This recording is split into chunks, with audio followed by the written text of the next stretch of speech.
গোষ্ঠীদ্বন্দ্ব, ক্ষোভ শাসক দলেরই একাংশ ব্যবসায়ী সমিতির।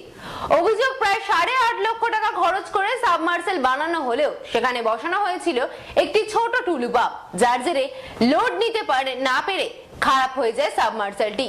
বিধায়কের আশ্বাস, সাবমার্সেলটি সারিয়ে দেওয়া হবে শীঘ্রই। জনবল বাজারের মধ্যে পানীয় জলের জন্য বসানো হয়েছিল সাবমার্সেল, খরচ হয়েছিল প্রায় 8.5 লক্ষ টাকা। অভিযোগ, সেখানে বসানো হয়েছিল একটি ছোট্ট টুলু পাম্প, যার ফলে লোড নিতে না পেরে খারাপ হয়ে পড়ে থাকে সাবমার্সেলটি। সাবমার্সেল সারানোটি নিয়ে শাসক দলের নেতাদের কাজকর্মের ক্ষোভ দলের একাংশের। অনুন্নয়ন নিয়ে বিরোধীদের মুখের কথা এখন শোনা যাচ্ছে শাসক দলের স্থানীয় নেতাদের মুখে। 8.5 লক্ষ টাকার মতন খরচ করে মগরাহাট পশ্চিম বিধানসভা কেন্দ্রের ইয়ারপুর গ্রাম পঞ্চায়েতের রাজবল্লভপুর বাজারে পানীয় জলের জন্য বসানো হয়েছিল একটি সাবমার্সেল। শাসক দলের একাংশ ও স্থানীয় পঞ্চায়েতের সদস্যের স্বামী তথা অঞ্চল যুব তৃণমূলের সভাপতি রাজু মণ্ডল জানিয়েছেন, দীর্ঘদিন পঞ্চায়েত প্রধান থেকে বিধায়ক পর্যন্ত প্রত্যেকের কাছে জানিয়ে কোনো কাজ হয়নি। এতে বড় বাজার ছাড়াও আরো 8-10টি পাড়ার মানুষেরা এখান থেকে এসে ড্রাম ভর্তি করে জল নিয়ে যেত। মাত্র কয়েকদিন চলে সেই সাবমার্সেলটি অকেজো হয়ে পড়ে থাকার পেছনে দায়ী করেছে শাসক দলের একাংশকে। সামনে আসে প্রচন্ড দাবদাহ। শাসক দলের এই গোষ্ঠীদ্বন্দ্বের শিকার কেন হতে হবে মানুষকে, প্রশ্ন উঠছে এলাকা থেকে। যদিও বিধায়ক জানিয়েছে, আমাদের মধ্যে কোনো দ্বন্দ্ব নেই, সাবমার্সেলটি সারিয়ে দেওয়া হবে। সাবমার্সেবলটা প্রচুর লোক জল খেত। এই সাবমার্সেবলটাতে বলরামপুর, কৃষ্ণপুর, সাদাদ্বীপ, রাজবল্লভপুর, ছাড়িপাড়া প্রচুর লোক এই সাবমার্সেবলের উপর ডিপেন্ড করতো। কিন্তু 3-4 মাস হলো, প্লাস এই বাজারটার কোনো কল নেই। ওই সাবমার্সেবল জলের ওপরে বাজারে তো দোকানদার সব ব্যবহার করতো। 3-4 মাস হলো এই কলটা পড়ে পুরো অকেজে পড়ে আছে। এখানে পঞ্চায়েত বলো, কারণ কোনো লক্ষ্য নেই যে যিনি সাবমার্সেবলটা মেনটেন্যান্স করুক, চালুক, কারণ কোনো গুরুত্ব নেই। এইভাবে পড়ে আছে। মানুষের এখানে জলের জন্য খুব কষ্ট হচ্ছে। সেসব খবর আমার কাছে নেই, ওসব কোনো খবর নেই। জলটাই মানুষ পাচ্ছে না। এটা অনেকদিন ধরে খারাপ হয়ে পড়ে আছে, প্রায় খারাপ হয়ে পড়ে আছে। পশ্চিম বিধানসভার অন্তর্গত ইয়ারপুর অঞ্চলের রাজবল্লভপুর বাজারে প্রায় 3-4 মাস ধরে একটি সাবমার্সালের খারাপ অবস্থায় পড়ে আছে। 8.5 লক্ষ টাকা খরচা করে প্রশাসন সেখানে করেছে, যেখানে সাবমার্সাল না বসিয়ে একটি টুলু পাম্প বসিয়েই কাজ চালাচ্ছিল। 3 মাস ধরে জল বন্ধ। তৃণমূলের প্রধানের একটা গোষ্ঠী, তৃণমূলের তার একটা অপর গোষ্ঠী, বিধায়ক নির্বাক সেখানে চুপচাপ। চরম অন্যায় চলছে সেখানটায়। এর আগেও মগরাহাট জুড়ে রাস্তা, কল, পানীয় জলের অবস্থা সবটাই খারাপ অবস্থায় ছিল। এর ফলে এলাকায় চরম ক্ষোভ তৈরি হয়েছে। আমরা প্রশাসনকে অবগত করছি ভারতীয় জনতা পার্টির পক্ষ থেকে যে দ্রুত ওই সাবমার্সাল ওখানে পুনরায় স্থাপন করে সেখানে জলব্যবস্থা করতে হবে। আর যারা লক্ষ লক্ষ টাকা আত্মসাৎ করলো ওই সাবমার্সালের নামে, তাদের বিরুদ্ধে ব্যবস্থা নিতে হবে। নাহলে সন্দেশকালে যেমন উত্তপ্ত হচ্ছে, সারা বাংলা, দক্ষিণ 24 পরগনা, মগরাহাট সেই উত্তপ্ত হবে। সেখানটার যেন না যায়, মানুষ যাতে শান্তিতে থাকতে পারে, সেই ব্যবস্থা করার জন্য আমরা হুঁশিয়ারি দিচ্ছি তৃণমূলকে।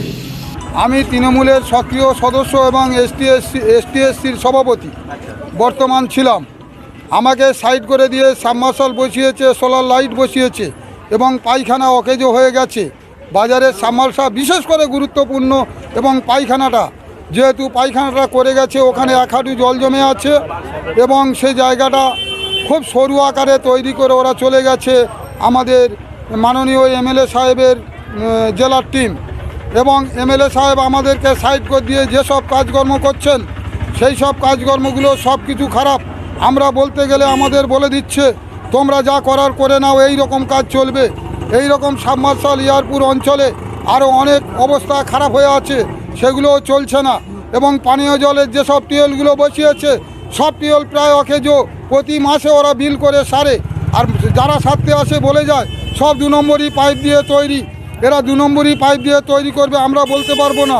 আমরা বলতে গেলে বলে আপনারা পার্টির কে, কিন্তু আমরা আজকের সভাপতি সাহেব গায়েনবাবু এবং মানবেন্দ্র মহাশয় এবং মজদুল ইসলাম, যিনি আমাদের কনভেনারও এসেছেন, ওনারা আমাদের পার্টিতে ডেকে নিয়ে জানতে চেয়েছে কী কারণে এমএলএ সাহেবের কায়দে তোমরা দল ছেড়ে অন্য জায়গায় চলে যাচ্ছ। আমাদের বলেছে, আমরা বলেছি আপনারা এসেছেন বলে আপনাদের সঙ্গে আছি, কারণ ইয়ারপুর অঞ্চল অন্যায়ভাবে কাজ করছে এবং কোনো কাজ আমাদের কথা শুনছে না। কন্ট্রাক্টর বিএন এন্টারপ্রাইজ বলে যে এখন বর্তমান প্রধান, ওনার স্বামীর লাইসেন্স হলো বিএন এন্টারপ্রাইজ দিয়ে সব কাজ চালানো হচ্ছে। কোনো কন্ট্রাক্টর নতুন কাজ করানো হচ্ছে না, কারণ সেই সব কন্ট্রাক্টরদের কাজে আমরা মাল বুঝে নিতে পারবো। কারণ আমরা বুঝতে গেলে ওরা বলে যা মাল আছে তাই লাগাবে, তোমার কি করার আছে, তোমাদের এলাকার লোকের কি করার আছে করো। আমি এই পর্যন্ত আমার বক্তব্য রাখলাম। এটা কি আপনাদের কোনো গোষ্ঠীদ্বন্দ্বের শিকার হচ্ছে? আমাদের কোনো গোষ্ঠীদ্বন্দ্বের শিকার নয়, আমরা দলে আছি, দল করেছি এবং প্রার্থী জিতিয়েছি, এলাকায় পার্টি করছি। আমাদের আস্তে আস্তে প্রধান গঠন বাবু আপনাদের প্রতি এত বিরাগ ভাজন কেন? এমএলএ বাবু আমাদের ওপরে বিরাগ ভাজনের কাবর আছে। ওনার মনোনীত প্রধান করার জন্য সেই মনোনীত ব্যক্তিকে প্রদান করেছেন, কারণ এই কাজগুলো তারা করবে উনি জানেন, কারণ উনি মনোনীত প্রদান করেছে। এলাকার মানুষ যাকে প্রদান চেয়েছিল তাকে প্রদান করেনি। তাই আপনাদের কাছে আমি বলছি, কি মানে এমএলএর সঙ্গে আপনাদের দূরত্ব ভাব বেড়ে গেছে? আমাদের এমএলএর সঙ্গে দূরত্ব বোঝে গেছে। আমাদের কোনো মিটিংয়ে ডাকে না এবং ঘোষণাও করেনি যে দল থেকে বাদ, কারণ আমরা কাজের লড়াই লড়ি। আমরা যখন কাজ করেছিলাম পঞ্চায়েত তৃণমূলের এনেছিলাম, খাল কেটেছি, আমরা ভালো ভালো খাল কেটে এই এলাকায় চাষ এনেছি, সেই সব খাল সব বুঝে গেছে। আজ জোয়ার আসছে না, চাষিরা চাষ করতে ভয় পাচ্ছে, বলতে গেলে বলে স্কিম করে করো। দিয়েছে, মানুষ আমার উপর আস্থা রেখেছে। আমি তৃণমূল কংগ্রেস করি। রিসেন্ট 7 দিন ক্যাম্প করলাম, তৃণমূল কংগ্রেসের সহায়তা ক্যাম্প। 100 দিনের জব কার্ড যে রাজ্য সরকার দিচ্ছে সেটা নিয়ে আমরা ক্যাম্প করলাম। রিসেন্ট কাল পর্যন্ত শেষ হলো। কে আমাকে আমাদের মানে আমরা তৃণমূল কংগ্রেস করি, কারা আমাদেরকে কিভাবে আমরা বলতে পারবো না। আমরা মোটামুটি তা আপনার পঞ্চায়েতের প্রধান তো আপনাকে কোনো কাজ দিচ্ছে না, এটা কি ঠিক? কাজ দিচ্ছে না বলতে শুনুন, একটা করে টেন্ডার সবার ভাগে পড়েছে। আমার ভাগে 1,20,000 টাকা পড়েছিল, এটা রিসেন্ট আমরা টেন্ডার করেছি, কিন্তু কোন অজ্ঞাত কারণবশত ওরা আটকে রেখেছে, ছাড়বে করছে। আমরা গায়েন্দা মানুদা, আমাদের অবজারভার মহিদুল ইসলাম, আমরা ওনাদের আদর্শে চলছি।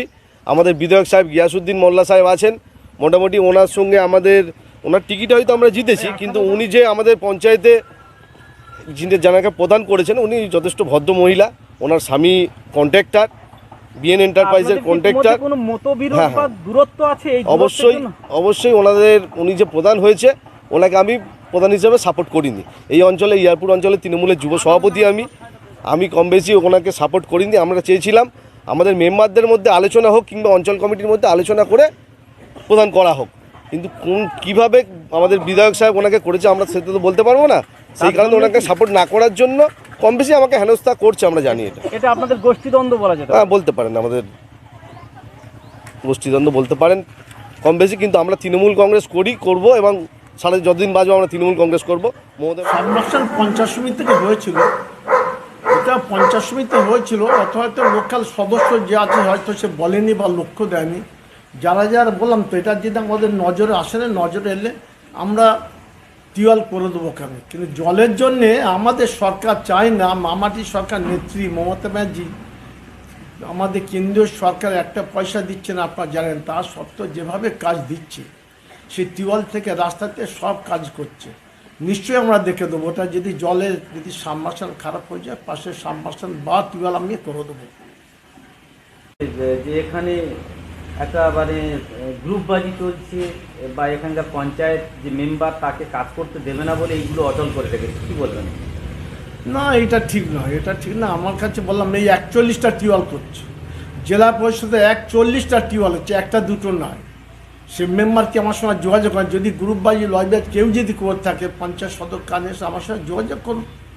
আমার কাছে দরজা খোলা, যে যোগাযোগ করছে জনগণকে নিয়ে, জল নিয়ে, রাস্তা নিয়ে রাজনীতি হবে, এটা আমি বরদাস্ত করি না, করবো না। কিন্তু আমাকে যারা রিপোর্ট করে আমার পক্ষে সবটা দেখা সম্ভব নয়।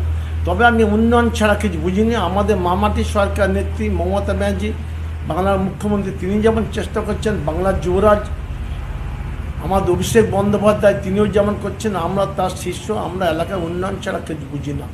মঘার